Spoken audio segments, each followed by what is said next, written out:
उबाटाच्या वतीने गद्दार दिन नावाचा एक कार्यक्रम करण्यात आला। सर्व शिवसैनिकांनी शेवटी आपले डोळे उघडले पाहिजेत आणि ती वेळ आलेली असं मला वाटतं। खरं तर हा उबाटाच्या मार्फत जर साजरा करायचा होता तर तो लाचारी दिन म्हणून साजरा केला गेला पाहिजे। कारण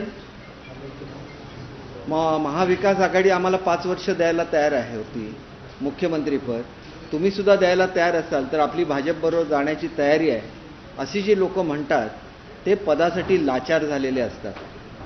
कोणीही आमदार हे त्यांना विशेषतः त्यावेळचे आमचे नेते उद्धव साहेबांना विचारल्याशिवाय गेलेले नव्हते।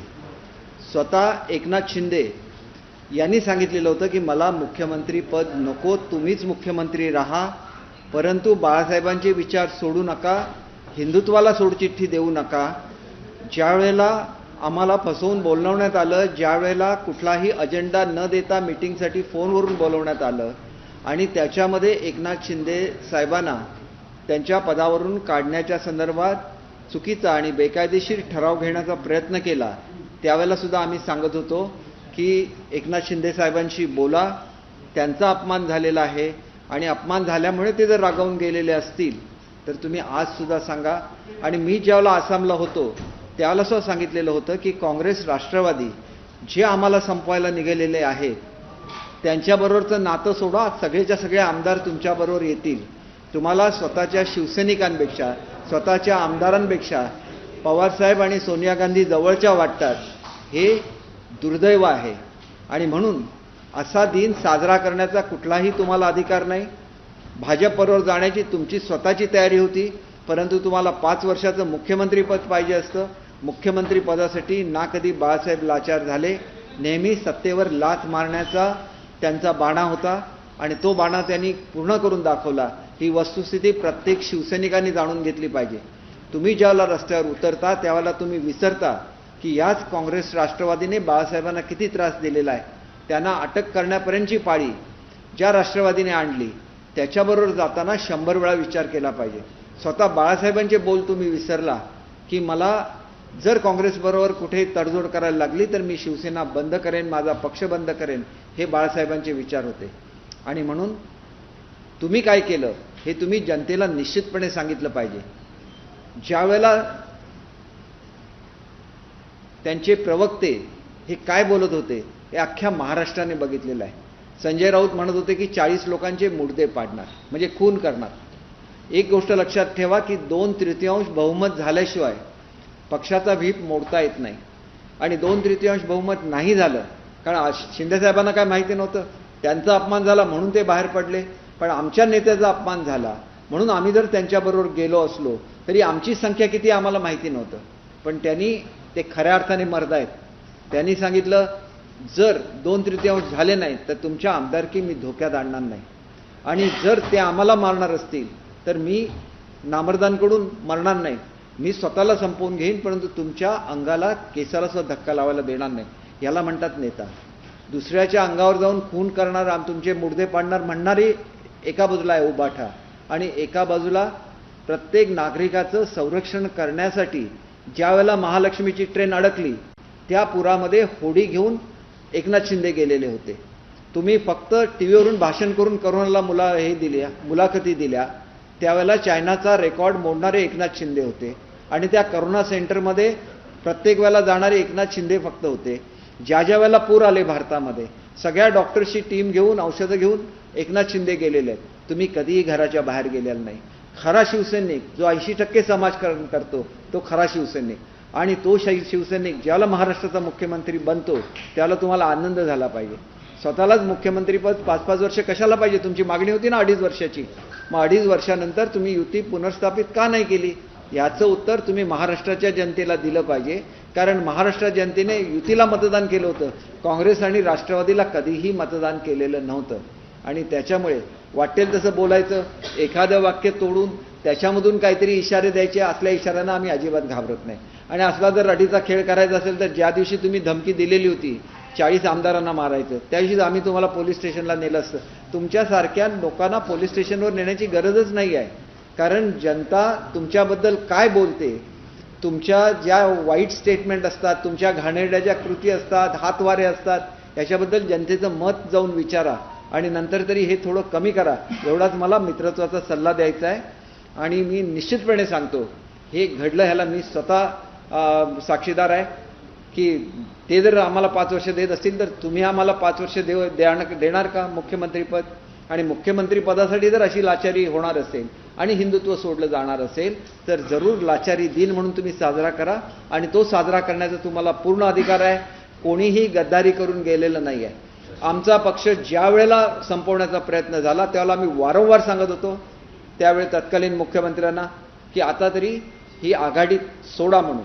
त्यांनी त्यावेळेला ऐकलं नाही, पण तुम्हाला न सांगता कोणी काय केलंय का?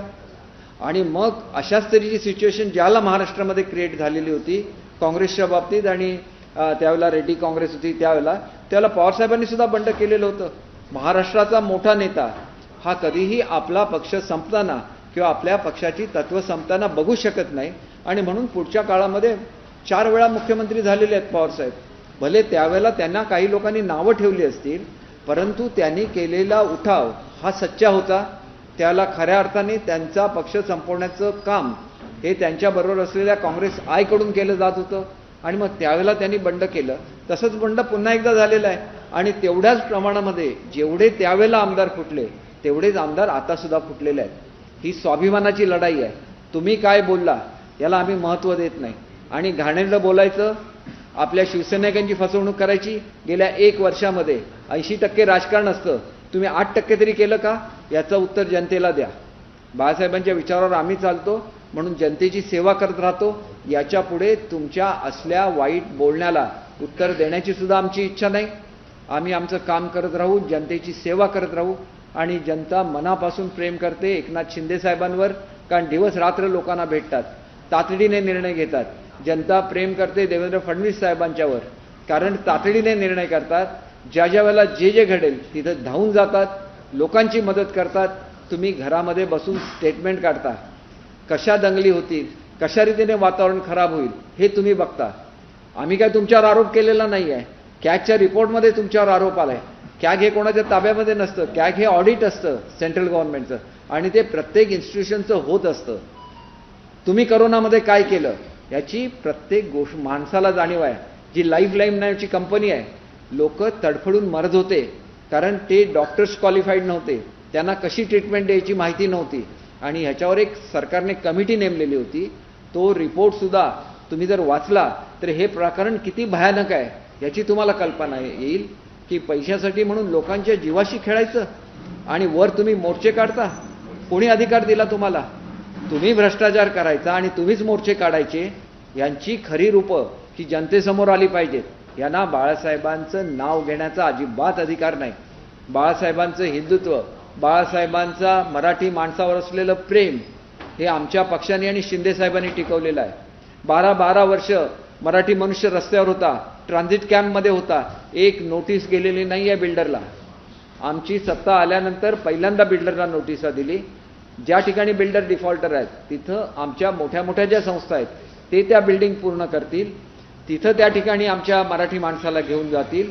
त्याला न्याय देण्याचं काम हे आमच्या सरकारने केलेलं आहे आणि प्रसंगी त्याचं भाडं राहिलं असेल ते भाडंसुद्धा आमच्या सरकारी इन्स्टिट्यूटने भरावं अशी सुद्धा चर्चा ही कॅबिनेटमध्ये झालेली आहे. लवकरच ह्याच्या संदर्भातला निर्णय घेतला जाईल आणि म्हणून मराठी माणसाला हात देणारा आणि मुंबईमध्ये प्रत्येक राहणारा मुंबईकर हा आपला आहे ही जी भावना बाळासाहेबांची होती ती पुढे घेऊन जाणारे अनेक निर्णय हे आम्ही घेतोय.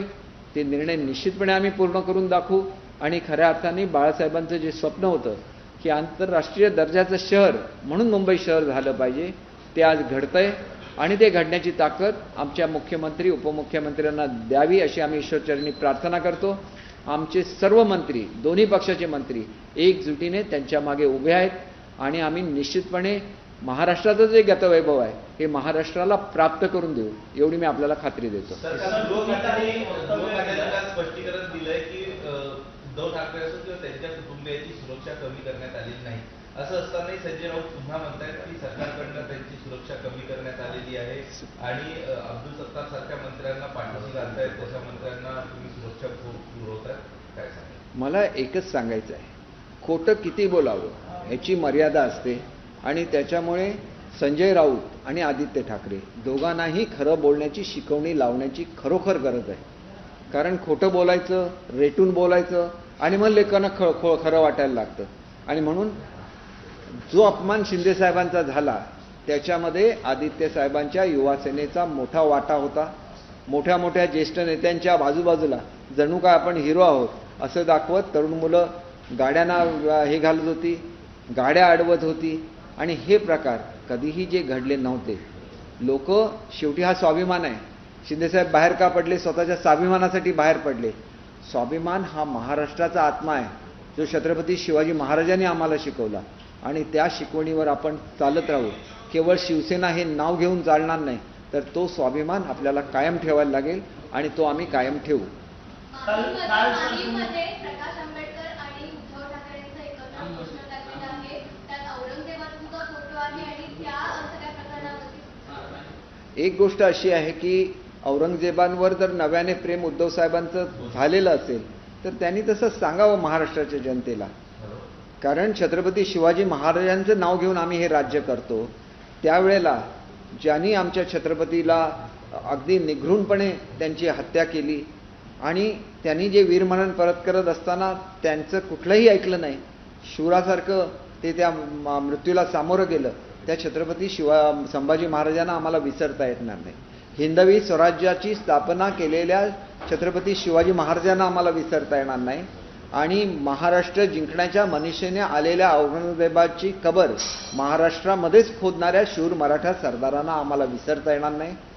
मराठी सरदारांनी आपला झेंडा आटकेपार नेला हे जर विसरत असतील आणि औरंगजेबाचं उदात्तीकरण करत असतील तर त्यांना बाळासाहेब कधीही माफ करणार नाही, एवढंच मी सांगतो. सर, तुम्ही मुख्यमंत्र्यांसंदर्भात एक वक्तव्य केलं की समजा हे बंड अयशस्वी झालं असतं तर त्यांनी गोळी मारून घेतली असती. याला मनाचा हे बघा, हे सिम्बॉलिक असतं.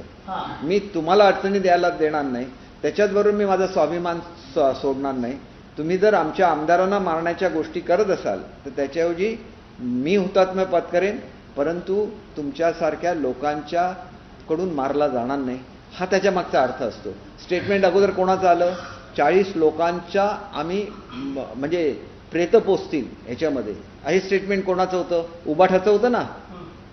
म्हणजे कोण आहेत? हे भ्याड लोक आहेत. यांना मनं जिंकता येत नाही, यांना आपले आमदार सांभाळता येत नाही. तुम्ही मारण्याच्या धमक्या कोणाला देताय? आमदारांना देतात. मी माझ्या एकाही माणसाचा बळी जाऊ देणार नाही. प्रसंगी माझा बळी गेला तरी चालणे असं म्हणणारा मनुष्य केवढ्या उंच पातळीवरचा असतो. आणि ज्यांना आम्ही आजपर्यंत उंच समजत होतो ते मला 5 वर्ष मुख्यमंत्रीपद देणार का, तर आपण भाजपबरोबर जाऊ असे म्हणणारे हे खुजे असतात. आणि म्हणून त्यांनी आपलं व्यक्तिमत्व पूर्वीसारखं ठेवलं पाहिजे. नाहीतर आमच्यासारखी लोक जी तुमच्याबद्दल आदर ठेवतात, का तुम्ही गद्दार हे केली? तुम्ही सुद्धा भाजपबरोबर असला असता ना, तुम्हाला 5 वर्ष मुख्यमंत्रीपद दिलं असतं. मग त्याला तुम्हाला भाजप चालतं, त्याला तुम्हाला मोदी साहेब चालतात. तुमच्यावर प्रेम मोदी साहेबांचं होतं ना, वेळोवेळी त्यांना चांगलं ट्रीटमेंट तुम्हाला दिलेली आहे.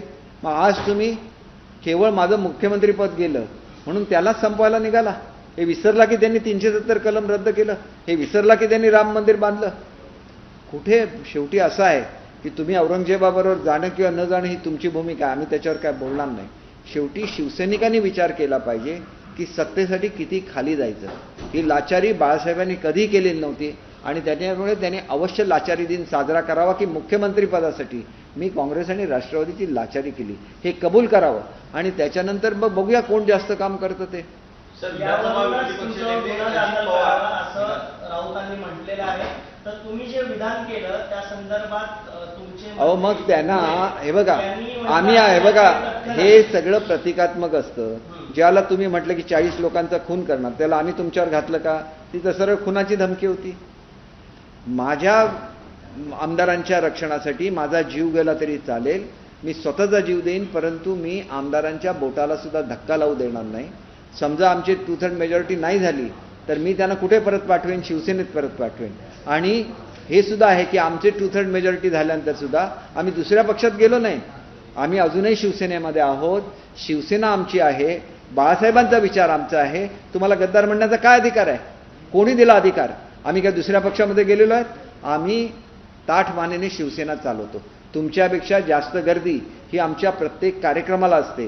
केवळ मुंबईमध्ये जो मलिदा मिळत होता, हा मलिदा आपला संपेल म्हणून बदनामी चाललेली आहे आमची.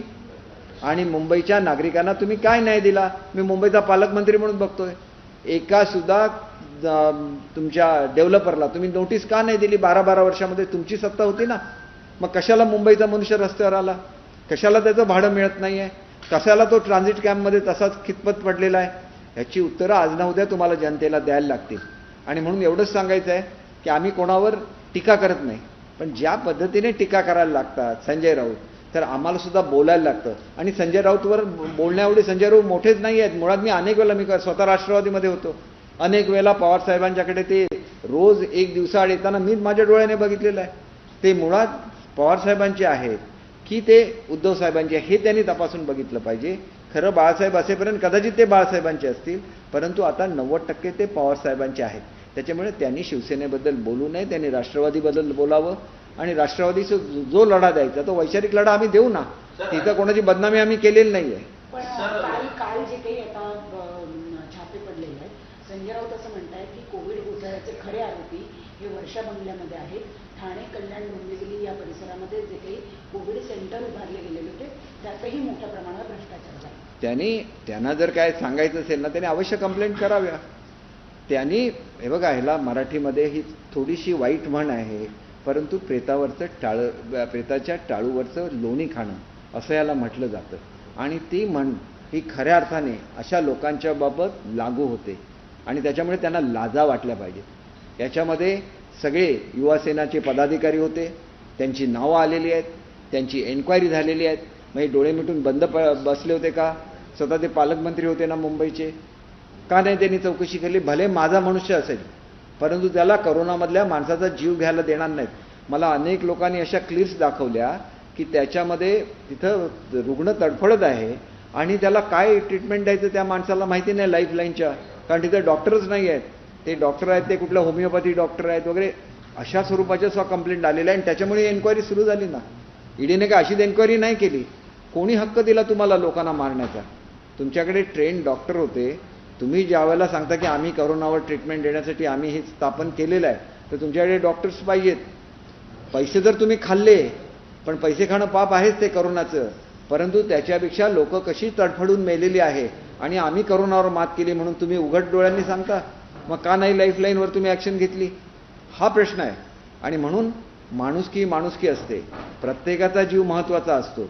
तुम्ही बंद खोलीत लावून चांगली भाषणं दिली असतील लोकांना, परंतु प्रत्यक्ष फील्डवर एकनाथ शिंदेसाहेब काम करत होते. 2 वेळा त्यांना करोना झालेला आहे. एवढी मोठी सगळी करोना सेंटर त्यांनी रेकॉर्ड टाईममध्ये उभी केली. तुम्ही मात्र आतल्या बेडवर सुद्धा भ्रष्टाचार केला, तिथं असलेल्या खर्चावर भ्रष्टाचार केला. कुठे माणुसकी राहिलेली आहे? आणि आज काम करतायत का? कोणीही आजारी असलं तरी पहिलं धावून जाणारा कोण असेल तर ते एकनाथ शिंदे आहेत, कारण ते शिवसैनिक आहेत. 80% समाजकारण, 20% राजकारण. यांचं 100% राजकारण. रोज राजकारण करतात, रोज राजकीय मुलाखती देतात. आज बघा, मी तुम्हाला सांगतो, आता मी एज्युकेशन डिपार्टमेंटचा मंत्री आहे. किती निर्णय घेतले गेल्या काही दिवसामध्ये. आज मी निर्णय, काल आमचं एक हे आलेलं आहे की याच्यापुढे शिक्षकांच्या बदल्या नाहीत. प्रत्येक शिक्षकाला शाळा दिली जाईल, ती शाळेवर त्यांनी कॉन्सन्ट्रेशन केलं पाहिजे, तिथल्या विद्यार्थ्यांना घडवलं पाहिजे. आजपर्यंत हा विचार का नाही आला? शिक्षक म्हणजे काही सरकारी नोकर नाही, विद्यार्थ्यांची जबाबदारी त्याच्यावर असते. त्याच्याचबरोबर तंबाखू खाल्ला, दारू प्याली कोणी, सगळ्यांना सस्पेंड करण्याचे आदेश दिलेले आहेत. आमची मुलं, आमची पिढी सुधारणं हे आमचं काम आहे.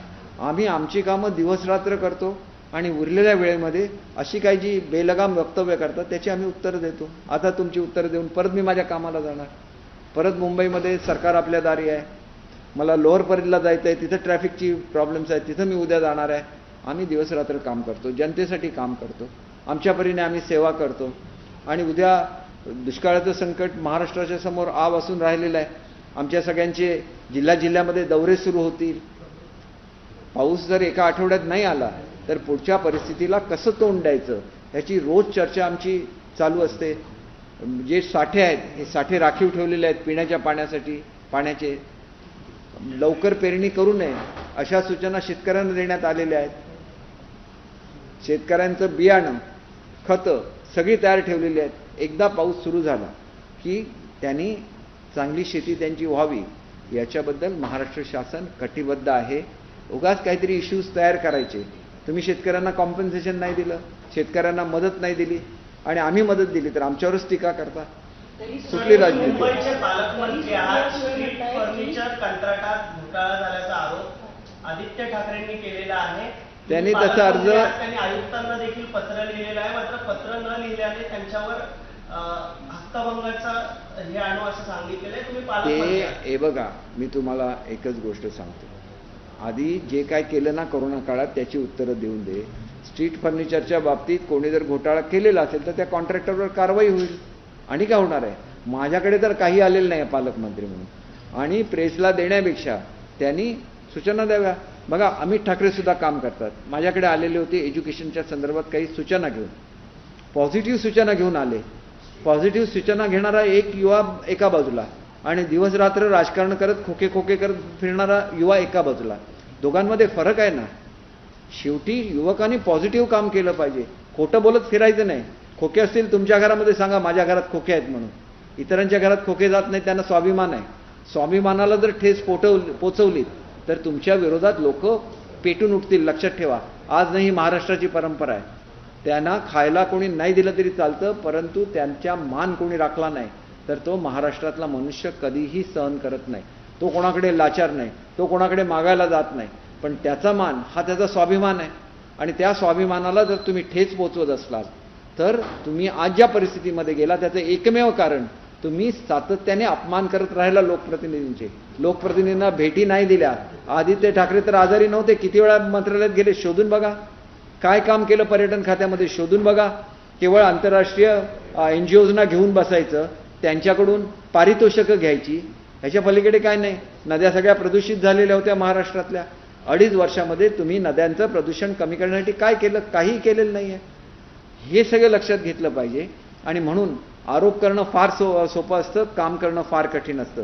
त्यांनी ते काम करावं. ते तरुण आहेत, त्याच्यामुळे मला काय त्यांच्याबद्दल जास्त हे करायचं नाही. मी प्रत्येकाबद्दल आदराने बोलतो. परंतु मी आता तुम्हाला 2 युवकांची उदाहरणं दिली. मग ते जर मला येऊन भेटू शकतात, शिक्षणामधल्या नवीन काही गोष्टी सांगू शकतात, हे तुम्ही शिक्षणामध्ये करा असं सांगू शकतात, मग हे तुम्ही का नाही करू शकत? नेहमीच राजकारण करायचं, नेहमी खोटं बोलायचं, नेहमी लोकांची बदनामी करायची. कुठेतरी हे थांबलं पाहिजे आणि पॉझिटिव्ह काम करायला त्यांनी शिकलं पाहिजे. कारण तरुणांना खूप संधी असते आयुष्यभर. त्यांनी शिकलं आणि स्वतःला सुधारलं तर काहीतरी वेगळं घडू शकतं. नाहीतर हे खोटंच बोलत राहणार. राजीनामा देऊन अजित पवार यांनी त्यांच्या विरोधी पक्ष पदाचा राजीनामा देऊन मी संघटनात्मक मला जबाबदारी द्या अशी मागणी काल शरद पवार यांच्यासमोरच त्यांच्या पदासाठी सोहळ्यात केली. हे बघा, अजितदादा हे एक चांगले कार्यकर्ते आहेत, चांगले नेते आहेत आणि मला वाटतं की ज्या पद्धतीने त्यांना डावललं जात आहे राष्ट्रवादीमध्ये ते कोणालाही आवडलेलं नाही आहे. आणि त्याच्यामुळे सुप्रियाताई झालेल्या आहेत देशाचे अध्यक्ष, तर त्यांनी सुद्धा महाराष्ट्राचा अध्यक्ष होण्याची जर भूमिका मांडली त्यामध्ये चूक काहीच नाही आहे ना. कारण त्यांचं कार्य आहे आणि त्याच्यामुळे त्यांनी तशी मागणी करायचा त्यांना अधिकार आहे आणि त्यांच्या अंतर्गत बाबीवर बोलण्याचा आम्हाला काही अधिकार नाही आहे. पण सुप्रियाताई म्हणतायत की सरकारमधूनच म्हणजे शिंदे सरकारमधूनच फडणवीसांना जाणीवपूर्वक दुखावलं जाते किंवा त्यांचा अपमान केला जातो. हे त्यांना कोणी सांगितलं मला माहिती नाही. ताईंच्याबद्दल आदर आहे, परंतु ताईंना कोणीतरी खोटं सांगितलं असेल. कारण आमच्यापैकी कोणतरी ताईंना भेटत नाही. भेटलं तर आमच्यासारखीच लोक जी त्यांच्याबद्दल आदर बाळगतात ती भेटतात. बाकीचे आमदार काय मला त्यांना भेटतात असं वाटत नाही. आणि त्याच्यामुळे बघा, मी स्वतः फडणवीस साहेबांच्या बरोबर बसलेलो होतो इतर काही कामांच्या निमित्ताने. दोघांचे संबंध अतिशय सुंदर म्हणजे भावाभावाप्रमाणे आहेत. आणि ज्या पद्धतीने मुख्यमंत्र्यांच्या मागे ठामपणे उपमुख्यमंत्री उभे राहतात ते एवढं कौतुकास्पद आहे. हे डबल इंजिन सरकार आहे. डबल इंजिन सरकार कोणाला म्हणतात? केंद्रात आणि राज्यामध्ये एकाचंच सरकार असलं की. परंतु आमच्याकडे हे ट्रिपल इंजिन आहे, कारण आमच्याकडे डबल इंजिन महाराष्ट्रामध्ये सुद्धा आहे, अधिक केंद्राचं इंजिन सुद्धा त्याला जोडलेलं आहे.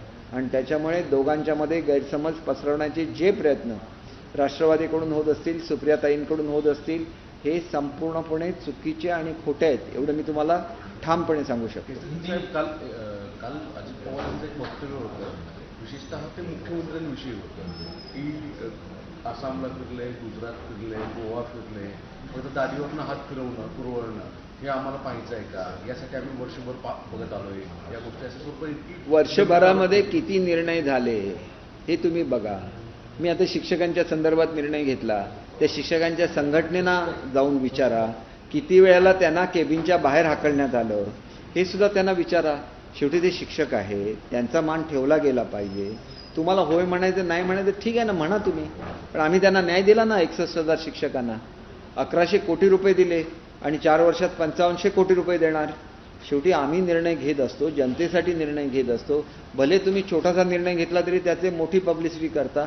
आम्ही पब्लिसिटीमध्ये कमी पडत असू, आम्ही लोकांपर्यंत जाऊ, लोकांना समजावून सांगू, हे आम्ही करतो. आम्ही शेतकऱ्यांना कायम सतत पडणाऱ्या पावसाची कॉम्पेन्सेशन कधी तुम्ही आयुष्यात कधी दिलं नाही.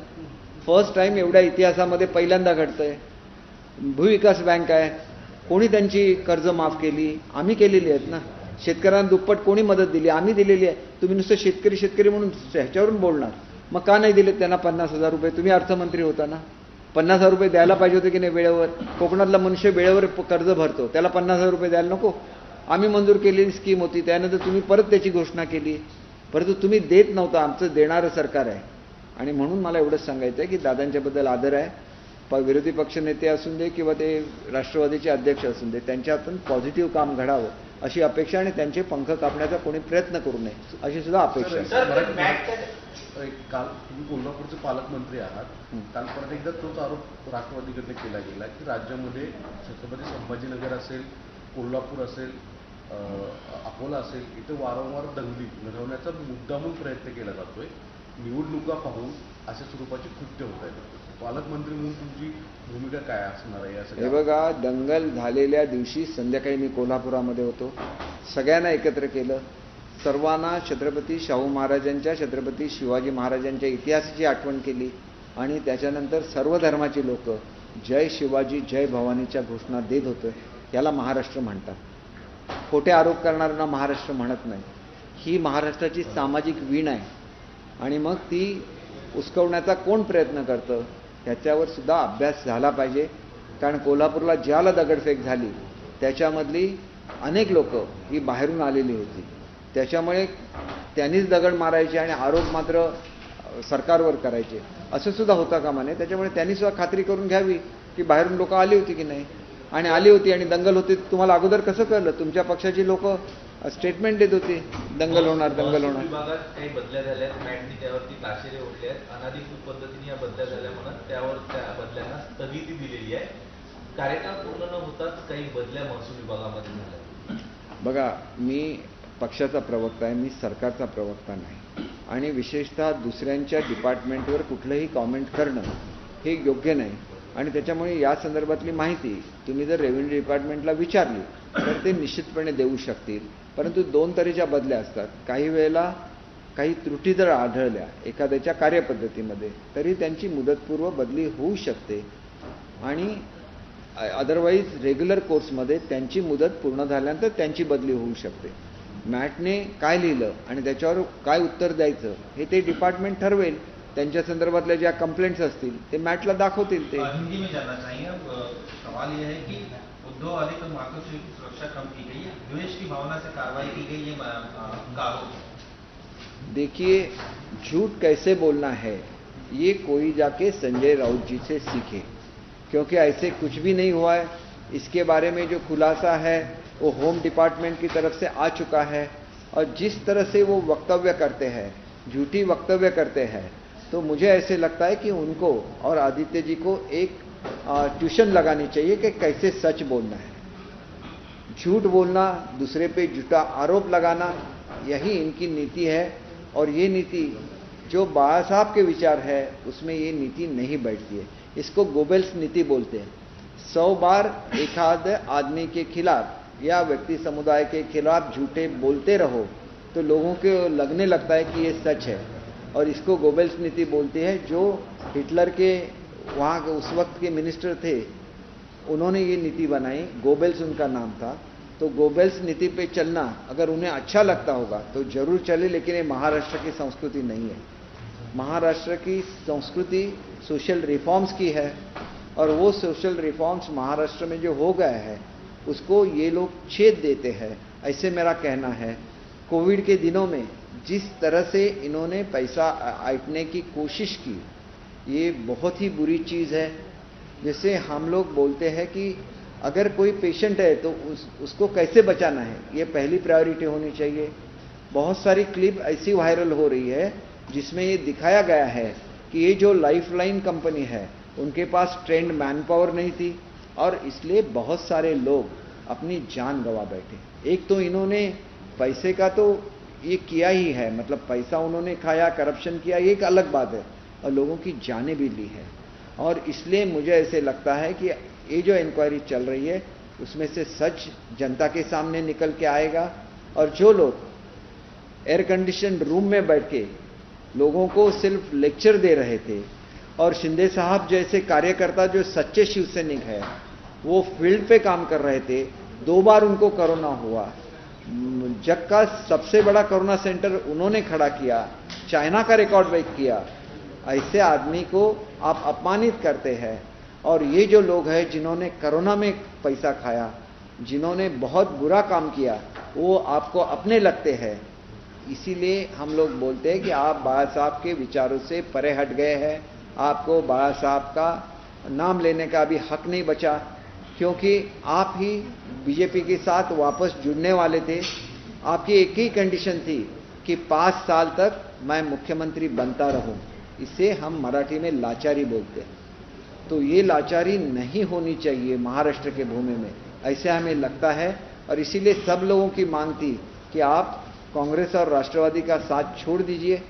उन्होंने ये नहीं किया, और इसके बावजूद भी कि हम कॉन्स्टेंटली उसके संपर्क में थे कि आप ये साथ छोड़ दीजिए, हम आपके पास वापस आ जाएंगे। इसके बावजूद भी हम लोगों की बदनामी वो कर रहे हैं, वो बिल्कुल गलत बात है। और ये जो लाचारी वो कर रहे हैं, ये महाराष्ट्र की कभी भी परंपरा नहीं रही है। महाराष्ट्र की परंपरा स्वाभिमान की है, और वो स्वाभिमान की परंपरा एकनाथ शिंदे जी ने आगे लेके जा रहे हैं। और हम सब लोग एकनाथ शिंदे जी और देवेंद्र फडणवीस जी के साथ हैं। नहीं, आप ये कह रहे हैं कि सुरक्षा घटाई नहीं की, कम नहीं की, आपको लगता है कि इसके बारे में होम डिपार्टमेंट ने अपना जो इंफॉर्मेशन है वो उन्होंने दिया है, तो आपको उस पर डिपेंड होना चाहिए, क्योंकि वो ऑफिशियल प्रेस रिलीज है। तो इसका मतलब साफ है कि कॉन्स्टेंटली झूठा बोलना, लोगों की सहानुभूति जुटाने का प्रयत्न करना, और उस पर अपना जो पॉलिटिक्स है ये चलाना, यही इनकी नीति है। भाई सवाल और है कि देखा गया है कि इस तरह से अजित पवार ने कल अपनी बातें रखी कि ममता बनर्जी, केजरीवाल, केसीआर, वाईएसआर, ये सभी ने अपने अपने बल पे अपने स्टेट में अपनी सत्ता लाई है। महाराष्ट्र में शरद पवार एक बड़ा नाम होने के बावजूद भी वो उनका मुख्यमंत्री नहीं बन पाया। क्या दादा का दुख यहाँ पे साफ करके दिखाई दिया? देखिए, बिल्कुल। और मुझे ऐसे लगता है कि शिवसेना का मुख्यमंत्री बने, इसलिए मैंने ये किया। ये जो उद्धव जी बोल रहे हैं, तो उनको ये बोलना पड़ेगा कि अगला मुख्यमंत्री एनसीपी का चेहरा आगे लेके वो अगला मुख्यमंत्री बनाना चाहते। एक बार बोल दे, फिर उनके पीछे कितने शिवसैनिक रहते हैं वो भी हम लोग देखेंगे। कौन बोला लाचारी? मैंने पवार साहब को लाचार कभी भी नहीं बोला। मुख्यमंत्री कौन थे? उनको 5 साल का आश्वासन पवार साहब ने दिया था। फिर वो जब जुड़ना चाहते हैं भाजपा के साथ, तो हमें पूछ रहे थे कि क्या बीजेपी मुझे 5 साल मुख्यमंत्री रखेंगे? इसका मतलब क्या है कि आपको मुख्यमंत्री पद ज्यादा प्यारा है। तो इसको हम लोग मराठी में लाचारी बोलते हैं। मुख्यमंत्री पद के लिए लाचारी की गई। अजित पवार का दुख है, अजित पवार का दुख है कि उनका सीएम नहीं बन पा रहा है। देखिए, अजित पवार जी अगर मुख्यमंत्री बनना चाहते हैं, और अगर उद्धव जी बोलते हैं कि वो उनके साथ है, तो उनको बोलना चाहिए कि आगे का मुख्यमंत्री एनसीपी का चेहरा आगे लेके वो काम करने वाले, बोलने दीजिए। हम कहाँ उनको ना बोल रहे हैं। आप युति को नहीं सह सकते क्योंकि आपको लगता है कि शिवसेना का मुख्यमंत्री होना चाहिए। आज मुख्यमंत्री होने की बात अजित दादा बोल रहे हैं, और अगर उद्धव साहब उनको अपना सपोर्ट देते हैं तो उनका डिसीजन है, हम उसके बारे में कुछ नहीं बोलेंगे। लेकिन शिवसेना के शिवसैनिक जो है, हमारे ऑर्डिनरी शिवसैनिक है, उनको सच तो बोलिए। वो सच्चे शिवसैनिक है बाबा साहब के। आप उनको झूठा बोल रहे हैं, आप उनको गुमराह कर रहे हैं। आपको बीजेपी के साथ जाना था, सिर्फ आपको मुख्यमंत्री 5 साल के नहीं बोला, इसीलिए आप रह गए उनके साथ। नहीं तो आप भी युति वापस लाने वाले थे ना महाराष्ट्र में। क्या हो गया उसको? मुख्यमंत्री पद ज़्यादा महत्वपूर्ण है या हिंदुत्व की भावना ज़्यादा महत्वपूर्ण है, महाराष्ट्र का हित ज़्यादा महत्वपूर्ण है, इसके बारे में लोगों को सोचना चाहिए। अजीत पवार अगर विरोधी पक्ष नेता से हटकर पार्टी में संगठन में आने की कोशिश कर रहे हैं, क्या लगता है आपको कि पार्टी में आने के बाद पार्टी मजबूत में दो गुट होगा या फिर बीजेपी के साथ वो जो नजदीकियां कही जाती है उसका उन्हें आगे की रणनीति देकर? देखिए, दूसरे के पार्टी के जो लीडर्स है उनके बारे में कुछ भी कमेंट्स देना मैं ठीक नहीं समझता। वो एक ज्येष्ठ नेता है, अगर वो मुख्यमंत्री बनना चाहते हैं तो जाके उद्धव साहब से मिले और उनको अनाउंस करने के लिए बोले कि आगे का मुख्यमंत्री एनसीपी का रहेगा। तो हमें क्यों इतराज होगा? हम तो उनके खिलाफ लड़ने वाले हैं, हमारी युति की सत्ता आने वाली है। एकनाथ शिंदे साहब हमारे सीएम के उम्मीदवार हैं और वो चेहरा भी है, फडणवीस साहब भाजपा का चेहरा है। उनके दोनों के नेतृत्व में हम लोग युति को वापस सत्ता में लाएंगे और मोदी जी और एक बार पंतप्रधान बनेंगे और उनके नेतृत्व में भारत की प्रगति भी होगी। इसके लिए हम सब लोग काम कर रहे हैं। सर, आपका एक स्टेटमेंट जो है वो चर्चा का विषय लगा हुआ है। मुख्यमंत्री को लेकर आपने कहा था कि अगर बगावत जो है वो सफल नहीं हुई तो मुख्यमंत्री अपने आप को गोली मार देंगे। नहीं, ये एक सिंबॉलिक रहता है। देखिए, हमें मारने का धमकी दी जा रही थी, वो आप पीछे के ये निकाल के देखिए, उसमें लिखा हुआ रहता था, ये संजय राउत बोल रहे थे कि 40 लोगों को मुर्दा बनाया जाएगा, मतलब उनको मारा जाएगा और उनके जो शव है वो विधानसभा में लेके जाएंगे। उस वक्त वो अगर ऐसे बोले कि मेरा एक भी एमएलए को मैं हाथ लगाने नहीं दूंगा, अगर आपको हत्या ही करनी है तो आप जैसे भैड लोगों से मैं अपनी हत्या नहीं करवाऊंगा, मैं खुद आत्मसमर्पण कर लूंगा। ये बोलने वाला आदमी कितना बड़ा रहता है उसके बारे में सोचना चाहिए। या ऐसे लोग जो दूसरे की खून करने की बात करते हैं वो कितने गंदे हैं, इसके बारे में भी लोगों को सोचना चाहिए। पैनल्स लगते हैं उद्धव ठाकरे की, प्रकाश अम्बेडकर की, नहीं, उनको जो औरंगजेब की तरफ उनका अगर झुकाव है तो उनको अपने शिवसैनिकों को बोलना चाहिए कि बाबा साहब ने जो सिखाया था वो झूठा था और उनका जो प्यार औरंगजेब की तरफ है वो सच्चा है। वो तो उनको बोलना है, मुझे क्या करना है, वो तो उनकी तस्वीर लगी है, मुझे इसके बारे में कुछ नहीं बोलना। यामध्ये काल यापूर्वी महाविकास आघाडीचा चेहरा मुख्यमंत्री म्हणून उद्धव ठाकरे होते, पण काल राष्ट्रवादीच्या मेळाव्यात बहुतेक सर्व नेते राष्ट्रवादीच मुख्यमंत्री हवा आहे, राष्ट्रवादीच राज्यात एक नंबर राहील असं म्हटलं जात आहे। या सगळ्या कॉन्ट्रोवर्सी यात काय मग नेमकं चित्र काय होतं? नाही, ह्याचा विचार शिवसैनिकांनी केला पाहिजे। उद्धव साहेबांनी आपल्याला कुठल्या पातळीवर नेऊन ठेवलेला आहे याचा विचार त्यांनी केला पाहिजे। आज शिवसेनेचा मुख्यमंत्री आहे, कोणाची हिंमत नाही होत।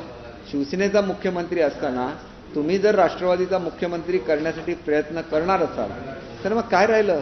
तुम्हाला उबाठामधलं शिवसेनाही काढून ठेवलं पाहिजे, नुसतं उबाठा म्हणून तो पक्ष रजिस्टर केला पाहिजे। नव्याने आता जिल्हा परिषद शाळांमध्ये नियुक्त होणाऱ्या शिक्षकांना जिल्हा बदलीचा जो हक्क होता तो राहणार हक्क, जिल्हा बदली हा हक्क असतो का कधी? एक गोष्ट लक्षात ठेवा की तुम्ही माध्यमिक शाळेमध्ये शिक्षक झाला, आयुष्यभर तुम्ही त्याच माध्यमिक शाळेमध्ये शिक्षक म्हणून असता। ही काय सरकारी नोकरी नाही की दर 3 वर्षांनी बदललं पाहिजे। मुलांचं हित कोणी बघायचं? ती शाळा मोठी करण्याची जबाबदारी त्या शिक्षकांवर नाही का? शेवटी ही मागणी संघटनांकडून सुद्धा होती की हा बदल्या अन्यायकारक आहेत, रद्द करा, आणि त्याच्याच बरोबर ही मागणी ही विद्यार्थ्यांच्या हिताची होती आणि म्हणून ही मागणी मी स्वतःसुद्धा माझं मत असं आहे की प्रत्येक शिक्षकाने आपल्या शाळेवर कॉन्सन्ट्रेशन केलं पाहिजे, चांगली पुढची पिढी घडवली पाहिजे आणि त्याच्यासाठी त्यांना सर्व सुविधा असतात। त्यांनी माझ्याकडे काही सुविधा मागितलेल्या होत्या की आम्हाला जी अंतराची अट आहे ही शिथिल करा, त्याला सुद्धा मी मान्यता दिलेली आहे। लवकरच आमचा तो GR सुद्धा निघेल। त्यांनी बघा असं आहे की बाळासाहेबांचे विचार सोडल्यानंतर आदित्य ठाकरेंनी जाऊन राहुल गांधींना मिठी मारली त्यांच्या ह्याच्यामध्ये, आम्ही काय बोललो का? काहीच नाही बोललेलो। तसंच त्यांनी नितीश कुमारांच्या बरोबर गेले तर त्यांची नितीश कुमारांची पूर्वीची स्टेटमेंट काढून बघा शिवसेनेच्या विरोधात काय आहे। ज्यावेळेला बिहारी लोकांना कुठे इथं त्रास झाला त्यावेळेला त्यांनी काय स्टेटमेंट काढलेले तुम्ही काढून बघा ना। आणि त्यांना त्याच्यामध्ये काय वाटत नसेल तर आम्हाला काय वाटायचं कारण आहे? शिवसैनिकांनी डोळे उघडले पाहिजेत असं मला वाटतं की अशा तऱ्हेने लोळण कोण घेतं का कोणाच्या पायावर? एकदा मुख्यमंत्री पदासाठी घेतले आम्ही समजू शकतो, आता नॅशनल लीडर व्हायचं आहे आणि म्हणून तुम्ही आणि लोकांच्या जर ह्याला लाचारी करायला लागला तर म्हणून मी सांगितलं की लाचारी दिन तुम्ही साजरा करा, कारण बघा आम्हाला वाईट बोलायचं नाही आहे, परंतु लाचारी झाली ही वस्तुस्थिती आहे। मला 5 वर्ष मुख्यमंत्री पद देणार असेल तर भाजप चांगलं, नाहीतर भाजप वाईट. अडीच वर्ष तुमचाच फॉर्म्युला होता ना. 2.5 वर्षानंतर का राजीनामा दिला नाही आणि परत युतीची सत्ता का नाही आणली महाराष्ट्रामध्ये? हे उत्तर हे महाराष्ट्राच्या जनतेला दिलं पाहिजे असं मला वाटतं. पटना में विपक्षी पार्टियों की मीटिंग में उद्धव ठाकरे मीटिंग में शामिल. देखिए, मुझे एक ही बात का पता है कि आज भारत का नाम पूरे विश्व में सबसे आगे है. अमेरिका के अध्यक्ष जो सबसे पावरफुल माने जाते हैं पूरे विश्व में, वो भी उनके स्वागत के लिए आते हैं, उनका सम्मान करते हैं. ये आज भारत की प्रतिमा है. एक सशक्त भारत बना है और उसका कारण है नरेंद्र जी मोदी, जो अपने विचारों पे ठाम है. जग को वो शांति का संदेश दे रहे हैं और उनकी इज्जत पूरे जग में होती है. हम लोग जब बाहर जाते हैं तो हमें किस तरह की ट्रीटमेंट 10 साल पहले मिलती थी, आज कैसी ट्रीटमेंट मिलती है, इसका हमें अभिमान है. और वो अभिमान अगर नरेंद्र मोदी जी ने लाया है तो उनको पराभूत करने के लिए आप सब इकट्ठा आएंगे. आप अपने अपने राज्य संभालिए. आपको नेशनल पॉलिसी है, उसके बारे में आपको ये नहीं है क्या? भारत का अभिमान नहीं है क्या? पीटी पॉलिटिक्स आपका अल्टीमेट एम है क्या? लोकशाही सुदृढ़ करने के नाम पे आप एक ऐसी नीति बनाए रहे हैं जिसमें आप लोगों को अलग करने की सोच रहे हैं, धर्म के नाम पे. और जो भी ये है, हर एक समाज को भी अलग करने की नीति आप बना रहे हैं. और सिर्फ एक एम है आपका, मोदी साहब को ये करना है. क्यों करना है? आज पाकिस्तान के लोग भी चाहते हैं, वो बोलते हैं कि मोदी जैसा सशक्त पंतप्रधान हमारे देश को भी चाहिए. अगर पाकिस्तान जो हमारा एनिमी है वहां पे ऐसा बोल जाता है और ये लोग इकट्ठा आते हैं एक व्यासपीठ पे, अपने अपने राज्य में क्या चल रहा है वो देखिए, अपने अपने राज्य को मजबूत बनाइए. जब राज्य मजबूत होगा तो देश मजबूत होगा. आज आप देश को वीक करने की बात सोच रहे, जबकि आज इस कंडीशन में भारत है कि अगर कोई बुरे नजर से भारत की तरफ देखता है तो मिलिट्री अंदर चली जाती है उसके और उनको सिखाती है, जो पाकिस्तान को उन्होंने. इसके बाद पाकिस्तान ने एक भी ऐसी हरकत नहीं की. तो इसको नरेंद्र मोदी जी बोलते हैं, जिन्होंने राष्ट्र को अभिमान दिया है. जब जाते हैं तो पूरे भारतीय लोग इकट्ठा हो जाते हैं उनकी स्वागत करने के लिए. और आप क्या कर रहे हैं? PT politics. ये तो फेडरल स्ट्रक्चर है ना हमारा, हर एक को अपना अपना राज्य संभालना है, उसमें से केंद्र की ये लेनी है, लेकिन केंद्र की नीति अलग होती है. देखिए कितने एयरपोर्ट हमारे पास थे, आज कितने हो गए. कितने मेडिकल कॉलेज भारत में थे, आज कितने हो गए. कितने एम्स भारत में थे, आज कितने हो गए. आज घर घर पे जल जा रहा है, हर एक को अपना मकान मिल रहा है. कब ये हो रहा था? आज स्वच्छता का इतना बड़ा अभियान चल रहा है जिसको पूरे विश्व ने उसकी सराहना की है. फिर आपको अभिमान नहीं है अपने कंट्री का? अरे यही तो है ना. This is the tragedy of Indian politics कि हम देश के बारे में सोचे, चाहे सब लोग इकट्ठा आए और अच्छी सरकार देने के लिए अपने पंतप्रधान के पीछे खड़ा रहे. इसको ही राजनीति बोलते हैं. राजनीति और क्या है? आप अपने तो स्टेट में जीत के आते तो आपको वो स्टेट अच्छी तरह से चलाना चाहिए और सेंट्रल में भारत की आज जो छवि बनी है उसको बरकरार रखना चाहिए, ऐसे मुझे लगता है. एबीपी माझा, उघडा डोळे बघा नीट.